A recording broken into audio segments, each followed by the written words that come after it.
All right, guys, thank you for joining us today. This is Tim Lauer with the Tim Lauer Show. We're coming to you live from Island Time Studios and have a special guest with us, Sheriff Huey Hoss Mack, and we'll be discussing all things community and law enforcement. So Sheriff Huey Hoss Mack is a 33-year law enforcement veteran that has been elected Sheriff of Baldwin County since 2006.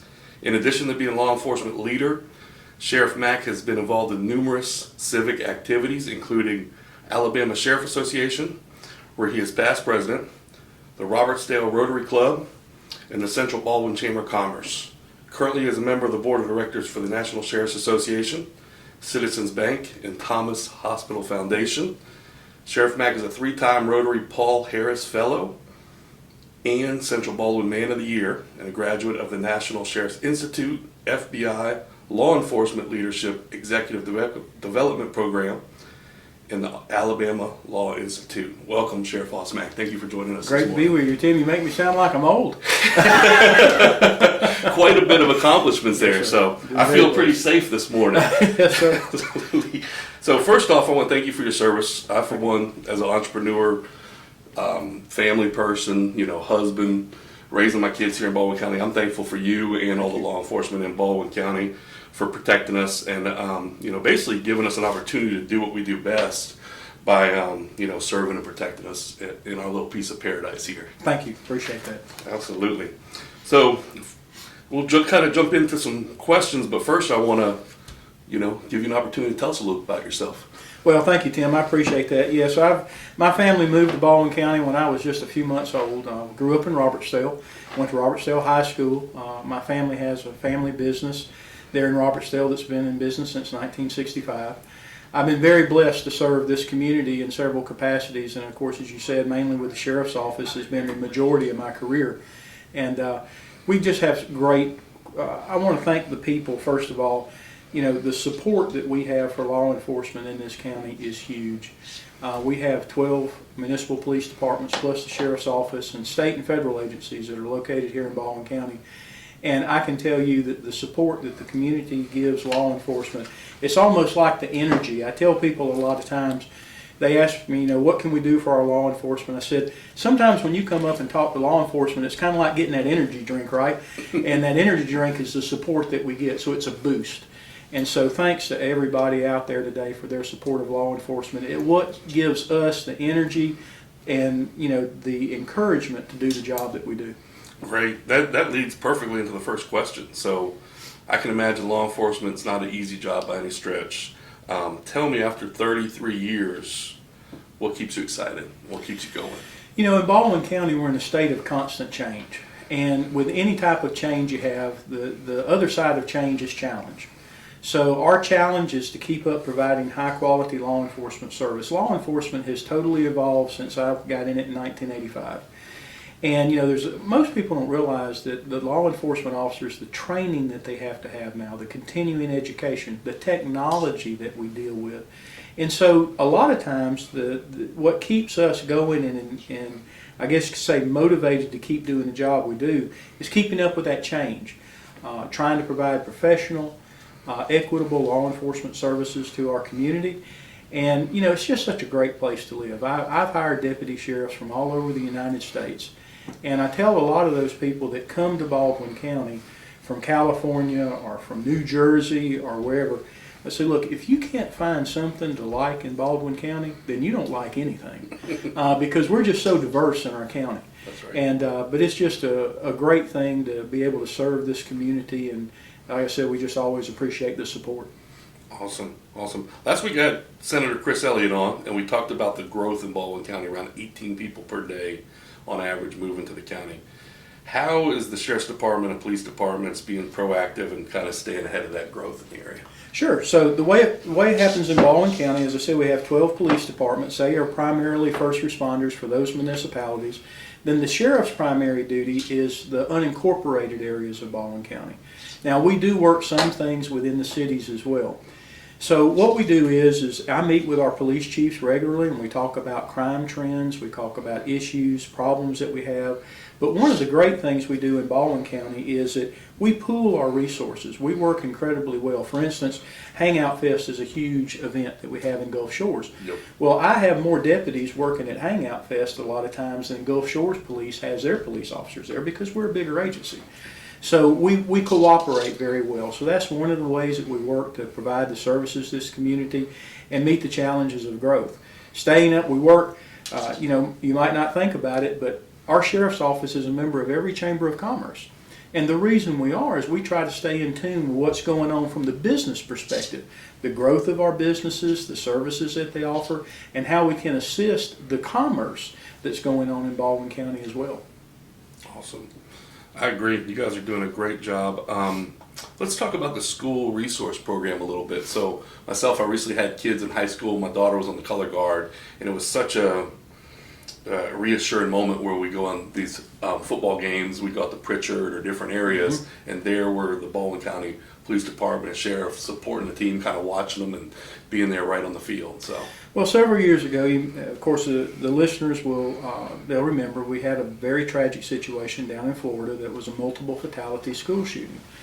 So we had already started working with some school resource issues back then, but Eddie Tyler, of course, is the superintendent.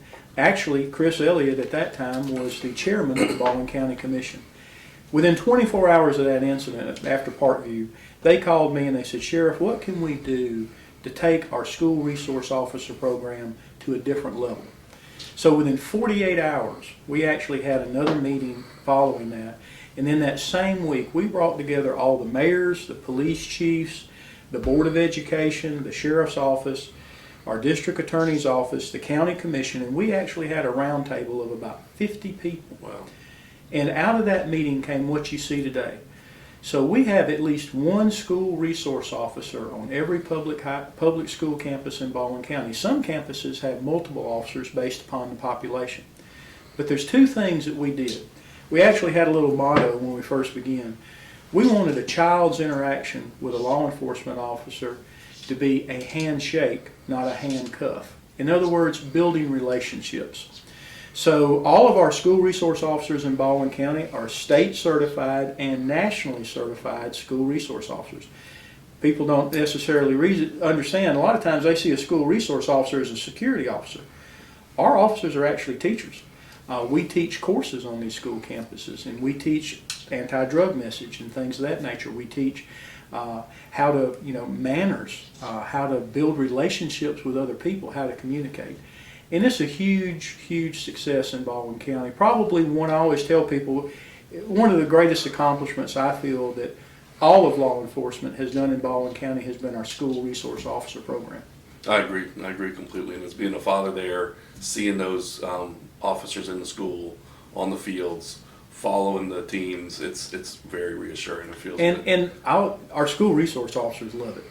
I was at Fairhope High School back when school began, back in August. We were down there the first week, and Officer Miller with the Fairhope Police Department is one of their school resource officers there. He can't walk down the hallway. He's like a magnet. And kids are just coming up to him and they're hugging him and they're talking to him. And that's what you want to see, because when we start building that relationship with that child early on, that's something that's going to last a lifetime. And so that's what we're trying to do, and I think that's one of the reasons we have probably one of the best school systems, if not in the state of Alabama, probably in the Southeast. Absolutely. I agree. Are there some exciting things coming to the law enforcement in Baldwin County that you can talk about? Sure. So, as I said, a lot of times we're trying to meet the needs of growth. One of the things that we have, most people don't want to talk about the construction of a new jail, but that's something that you have to have is growth. Right. So our sheriff's office, we're in the construction mode right now of adding to our jail facility. And one of the things that we're expanding is our community corrections program. We work with a lot of our misdemeanor inmates and different inmates, trying to get them back into society. And there's a lot of opportunity right now because, once again, I don't know of a business in Baldwin County that's not feeling the effects of a workforce shortage. So we're trying to work with them and get them back into the workforce and get them in that regard. We work very closely, as I said, with our law enforcement partners. We're developing a couple new task forces to address some of the drug issues that we have in Baldwin County. Gotcha. And a lot of the drug issues we have in Baldwin County is because we have Interstate 10, Interstate 65, major corridors that come through our county, and the fact that we're a tourist destination. So we have a lot of people that come here, and a very small portion of those people are not necessarily good. That's right. And so, but we address those issues and everything, and I think that's one of the things we do is we just keep working within the community and building those strong community ties to address the situations that come with us with the growth that we're experiencing in Baldwin County. Absolutely, and you guys do a great job of kind of keeping it under the radar to where a lot of people don't realize what's going on, but you're taking care of that business. So I remember visiting my grandparents back in my early days down in Gulf Shores off of East Canal, and they didn't have a TV, but they always had a police scanner on. Yep. So we'd hear what was going on, and to tell you between listening to that police scanner and then actually going out and visiting the beaches and walking the streets, you wouldn't imagine that this kind of stuff is going on. And that's what the beauty is with the law enforcement, is they're kind of taking care of that business behind the scenes, right, not disrupting our lives and giving us the opportunity to enjoy this paradise down here. Well, one of the things you try to do in law enforcement, and this is where the whole concept of community policing began. So, the best crime to have is the crime that's never committed. So you try to prevent crime. And probably the largest way that we work is visibility. That's why, I always tell people that's why we put all those decals on the sheriff's vehicle and the police cars and all the blue lights, because criminals will, a lot of times, they go the path of least resistance. Yep. So if they're seeing a presence of law enforcement on the roads and the neighborhoods and the subdivisions, then they're like, I'm going to go somewhere else. And that's what we want them to do. That's we right. want them to go somewhere else. And so we do that, and it is, like I said, it's we try to maintain that, working very well with our municipalities and joint effort. Great. What do you say to people that are thinking about moving to Baldwin County? Well, we've got a lot of opportunities in Baldwin County. Baldwin County, if you really look and I'm big on history. So Baldwin County was originally divided up based upon a lot of ethnicities. The Italians settled Daphne. You had the Germans in Alberta. You had the Scandinavians up in the Silver Hill area. Robertsdale was kind of settled by a lot of people that came here from Chicago because of the railway. So there's different communities. So research Baldwin County, learn a little bit about the communities, get to know your neighbors. Get to know your law enforcement. If you're new to Baldwin County, stop by the local police department, come by the sheriff's office, introduce yourself, meet some of the people. Because one of the unique things we have in Baldwin County is, we're just very hospitable. Everybody really does get along. And so that's part of what I would encourage people moving to the area. You can actually go, there's a lot of resources. You can research crime stats in an area that you might be looking into. And like I said, contact the local law enforcement and say, hey, I'm moving here. We have people, in fact, just this morning I was meeting with a couple from Somerdale. Oh, wow. And they're from Italy. Okay. And they've lived here for a few years. But they just wanted to come by the sheriff's office and say, hey, we've had a little issue with some little trespass issue, and we want to talk about it. And so we worked through that problem and everything, but it means a lot to build those relationships and communication lines. That's great. Yeah, definitely a lot of transparency in this area between the police department, the sheriff's office, and law enforcement and the community. What makes coastal Alabama the best place in the world to live? Once again, I think it's the variety that we have. I mean, it goes back to that comment when I mentioned the deputies about, if you don't like something in Baldwin County, you don't like anything at all. So we go from the pristine beaches of Gulf Shores and Orange Beach to what's actually referred to as America's Amazon that's up in the Delta. Most people don't realize it, but there's over 20 different types of fauna that are located in our Delta system. It's not anywhere else in the world. It's in our Delta system. And then we have all these communities and different activities and great state parks and just the recreation that we have here, the workforce. We're constantly growing in our workforce. We got Novellis that's going up now at the mega site. It's going to be a huge growth for North Baldwin. Yep. So there's just a lot of opportunities here, and I think that's one of the things that make it. But above all, once again, I circle back, it's the people. We just have great people here, and From a law enforcement perspective, I always love the fact that as a sheriff, I have to run for office every 4 years. Well, quite honestly, what that does, and I really love that, because it does force you to have to get out. And while you may be campaigning, you're actually meeting people. And I meet people new all the time. And you get to hear their concerns, their different things that are going on, and it just really benefits us to have that connection. Absolutely. So last question, what can we do as citizens of Baldwin County to help, help law enforcement? Sure, great thing. So one of the little sayings we have from basically a law enforcement perspective, if you see something, say something. So there may be a time that you may think that might be some criminal activity. Maybe it's a suspicious person. Maybe it's at a parking lot when you're coming out of one of our shopping areas or whatever. And a lot of times people won't necessarily report that immediately.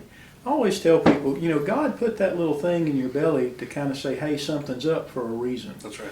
And so if you see something that's a little suspicious, or if you have a concern, it might be a person that you meet that may be somewhat appears to be in need, maybe a little bit disheveled or whatever, but call law enforcement. I always tell people, we can't do everything, but you can give us the opportunity to see what we can do. So call your local law enforcement, call the police department, call the sheriff's office, and say, hey, I've got this concern, I think this is going on, and let us get out there and see if there's a way that we can help it. Because once again, if we can have an intervention of something that may be occurring or help somebody, then that just works out better for everybody. I agree. So, thank you very much for coming on today. Part of the reasons I love this area is everything in the community, favorable small business, but law enforcement really helps enable us to focus on what we need to do, Sure. Focus on our families, and you guys do a great job. So anything we can do to help, we're here for you. Thank you. I appreciate that. Couple shout outs. Definitely check out my home search website at www.timloweral.com. That's TIMLOWERAL.com. Follow me on all the social media networks. And every week we're doing a podcast. Definitely check it out. Thank you again, Sheriff Hoss Mack, for coming out. Thank you, sir. We appreciate it. Yes, sir. Great job.